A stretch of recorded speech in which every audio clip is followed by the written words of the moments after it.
प्रसन्नता होगी कि आज गीता जयंती कुरुक्षेत्र में हमारे हरियाणा के वाइस चेयरमैन स्वच्छ भारत मिशन के भगवान वाल्मीकि महाराज जी की प्रदर्शनी को देखने के लिए आए हैं और हम इनकी जुबानी से पूछना चाहते हैं इस प्रदर्शनी के गुण को प्राप्त करने के बाद इनको कैसा फील हुआ कि ये प्रदर्शनी देखने के बाद इनको क्या लग रहा है कि ये प्रदर्शनी हर साल ऐसे ही लगनी चाहिए। वाल्मीकि धर्म ज्ञान ज्योति संस्थान की ओर से और संत विवेक ऋषि जी के प्रयासों से जो ये प्रदर्शनी है, इसी बार नहीं पिछले कई वर्षों से मेरा भी स्वयं कई बार आना हुआ है। तो ये इसी प्रकार का आयोजन हर वर्ष गीता जयंती पर करते हैं। जैसे गीता जयंती को अंतरराष्ट्रीय रूप और स्वरूप मिला है, वैसे तो भगवान वाल्मीकि जी सृष्टि के रचयिता हैं और उन्होंने ही दुनिया को आदि कवि वही रहे। दुनिया को संस्कार की बात, शिक्षा की बात यदि करें तो भगवान वाल्मीकि जी ने दी है। लेकिन इस मंच पर भी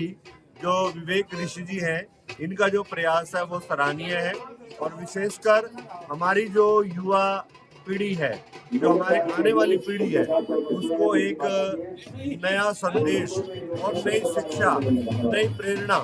वो मिल रही है। आज मुझे भी इस प्रदर्शनी में आकर के कई बातें सीखने को और जानने को मिली। इसके लिए मैं विवेक ऋषि जी का और उनकी पूरी टीम का न केवल अपनी ओर से,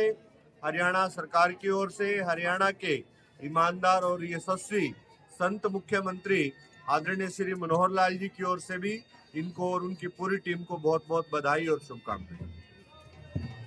चेयरमैन, आपसे एक बात पूछना चाह रहे हैं, जब आपने इस प्रदर्शनी का पूरा अध्ययन किया, अध्ययन करने के बाद आपको कैसा लगा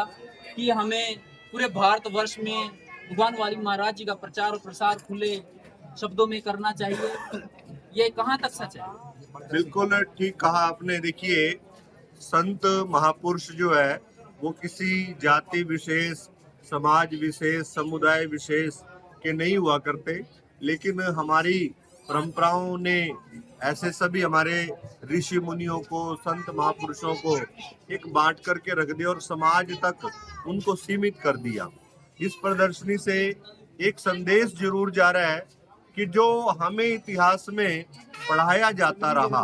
वो नहीं है, सच्चाई कुछ और है। अब जैसे संत विवेक ऋषि जी ने जो आज जानकारी दी, निश्चित रूप से बहुत गूढ़ और गहरी बातें और सारा इतिहास इन्होंने बताया कि किस प्रकार से सृष्टि की रचना हुई, किस प्रकार से सृष्टि पर मानव रचना हुई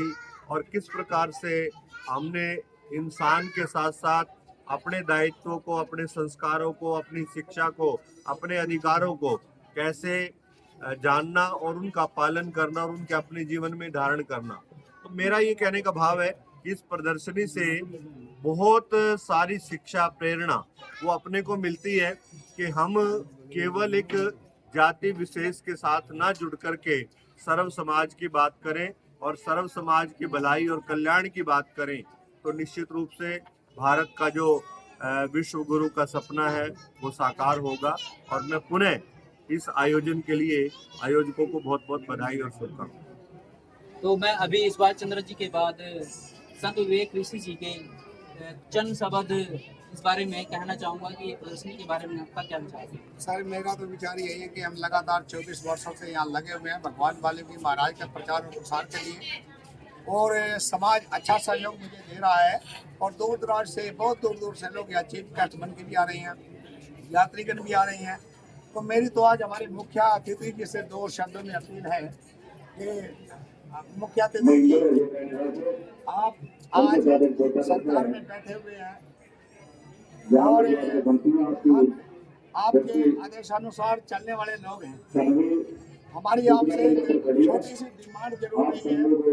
कि देखिए, आज भगवान वाल्मीकि महाराज के बिना एक कुरुक्षेत्र का नाम जो है वो संपूर्ण नहीं होता, और अगर भगवान वाल्मीकि महाराज का नाम इस कुरुक्षेत्र में उज्जवल ना हो तो ये इतिहास नहीं बन पाएगा।